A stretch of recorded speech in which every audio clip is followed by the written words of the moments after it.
So you see her get in. She's still alive. And because he radios in on his... We need to tell him, of course. She starts grabbing spare oxygen, and then she, of course, remembers the squid.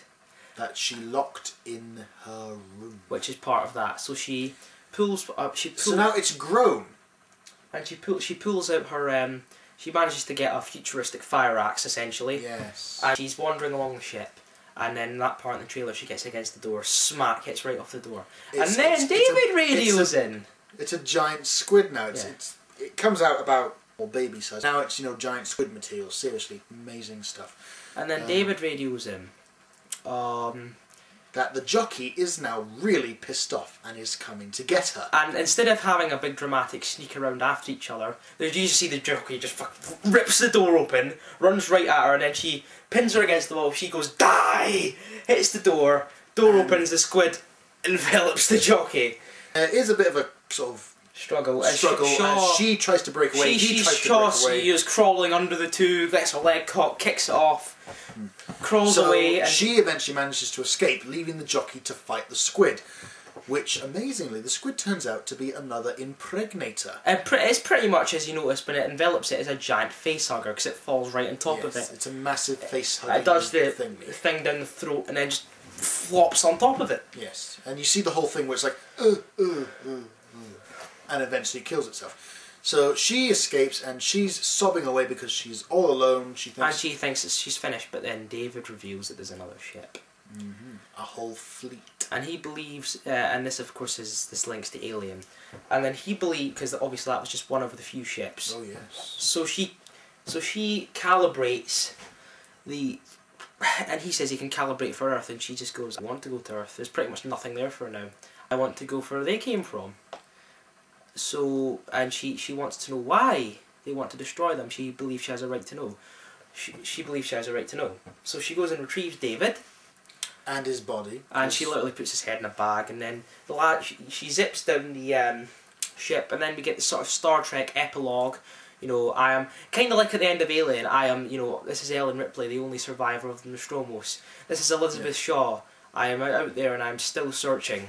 So she's now in one of the space jockey ships. And the final shot is just that ship flying up into the sky. Sequel. But wait! Until, yes. The screen fades back in, and then... To the space jockey, we see movement. And throughout a series of weird, you know, fade in, fade out, we see the chest open. Something fall out. As you know, but not as we know it. No. The head is more pointy. It's green. And when its mouth opens, little tongue mouth is an extra set of teeth pops out. Credits. Now, that was Prometheus. Yes, that's our narration of the film. Honestly, the first time I saw it, I was disappointed. I left the cinema feeling quite empty because it didn't really answer all the questions. But after seeing it again, I fucking loved it. It was a bit of a letdown, but it doesn't stop it. It's a great film. Yes. For me, I would give it an 8 out of 10. Your turn, Stephen? I'd probably give it an 8 out of 10 too. The effects were great, you know, cast for all... Decent acting, decent casting, decent direction, bit of a poor The only reason I wouldn't give it the full 10 out of 10 is because it doesn't have enough continuity for me. You know, if it had had maybe a line sort of saying, "Have you heard the Ripley family has had a new baby girl?" sort of indicating, you know, Ripley's character being born into the universe, then maybe it would be... That's not really my faults. My faults are more that it didn't have... No, that's not your fault. I know. No, I'm just... well... How can it be your... Why would I blame you for that? No, I'm saying that's not my faults with the film. Yeah. My personal faults are... He's right, there's not enough continuity. There's not enough... You know, there's not enough to really please me in the link section. It didn't really explain enough. If it had been a prequel, you know, if Ridley Scott had actually made it a proper prequel and ended it with the actual ship that Ridley goes and finds, you know. But I mean, to be honest, it does. Some of the pieces are fitted together. Now, I honestly think that the film has decent acting, except for that Scottish woman. She's terrible. Decent horror. It is an alien film. You can feel it. You know, decent acting. Bit of a poor script. Whoever wrote it's not. It should be replaced. Brilliant direction. Beautiful thing.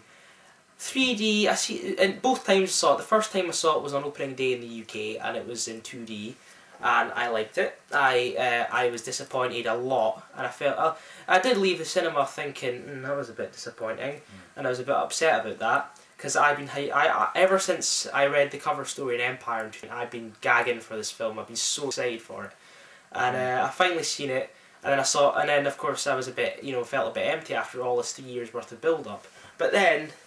Seeing it again, I can admit it is a pretty decent film. It is a good, not A level, but I did a lot. So I think we have to sort of take into consideration that it isn't made for 3D screening. They haven't gone to. Well, it was filmed on a 3D camera. Did one? Well, yes, but they haven't sort of made effects, sort of saying, now what can we do in this scene to make it jump out like that? The squid you could have done it with a squid.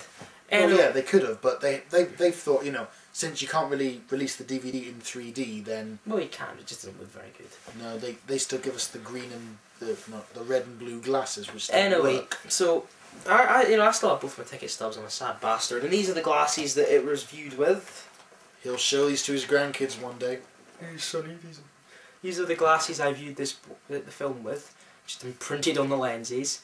Now, my Blu-ray collection of Alien, I have the June the 1st ticket stub, but I'm not in my house, it's Stephen's flat I'm in right now. Yes, and then you can probably tell because there's a giant picture of me right above our heads. And then here's, when I was 6. And then here's my ticket stub for the 3D performance.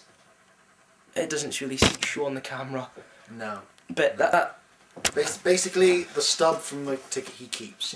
All this that kind of stuff sometimes. Well, not for all films, but well, no, for special occasion. I've got the Muppet movie from 2011 to my locker somewhere. I was so excited for this. I had to keep the ticket stub. One of the Blu-ray claim, which was my June the 1st day one, and me one in the quadrilogy, which is mine. I just brought it to Stevens because he doesn't actually own the original 4. He just got them recorded. Yes. So, Channel 4 and Channel 5. Thank you very much. So 8 out of 10 for Prometheus. I hope the sequel really does flesh it out more, because the sequel will be about the planet where the space jockeys came from. Yes. So, for me, like I said, with someone like me, I would give the original 2, I would give Alien and Aliens both 10s, classic masterpieces. 3 I'd probably give 6, 7, maybe 5, and an easy 3, 4 for Resurrection. But anyway, Prometheus was Ridley Scott being Ridley Scott, a genius director, I do really like the guy. And especially because he is a disciple, he is influenced by my favourite director, Stanley Kubrick. With 2001, you could again, it did feel like 2001. There's this really nice scene that made me think of 2001 when the film opens. You see Earth, like in 2001, you see Earth, in a sort of half shape. And then when you saw the ship with David, he was going on a bike cycling around, things like you see them do in 2001, but it was still beautiful. And then there was a moment of actually just pure silence when you see the starship going across the sky. No, drum sort of sounds in space, just pure silence. And it was nice. So, filming great, act decent throughout, somewhat decent casting. I like Pierce's Peter Wayland, although they could have done more with him. I think we can all agree that we hate the Scottish woman. Michael Fassbender, brilliant, great android performance. Noomi Rapace, good. I do like our boyfriend character. Holloway was okay. Most of them were believable except for the Scottish woman. I will not stop hating on that bitch. She sounds seriously. It sounds like a baby. That's not even a Scottish accent. Okay, she sounds a bit like me right now. This is my Scottish accent, right? Can I just point out that me and him are both Scottish? Aye, we're both born and bred in Scotland, and yet I speak more English, and this is my Scottish accent. This is what she sounds like in the film, alright? And it's actually, and this is our home country we're talking about. It doesn't, I'm proud of my language and so on, but it's annoying in this film. It's out of place and pointless. Aye, it doesn't fit well. If they got someone like a proper Scottish voice sounding guy like Billy Connolly, now that would have been good to have him in the film. But it is like an Isle of... There is a bit in the Isle of Skye, Scotland, but anyway, that doesn't matter. I mean, Noomi Rapace is brilliant. It's the simple fact that... Yeah, we should probably start wrapping up. Before we wrap up though, she was Swedish, and she was she's only known English for 3 years, and she's already got a dialect. She can speak, proper English dialect. She has the accent now. So, Prometheus, decent, really good film, and I will look forward to the sequel.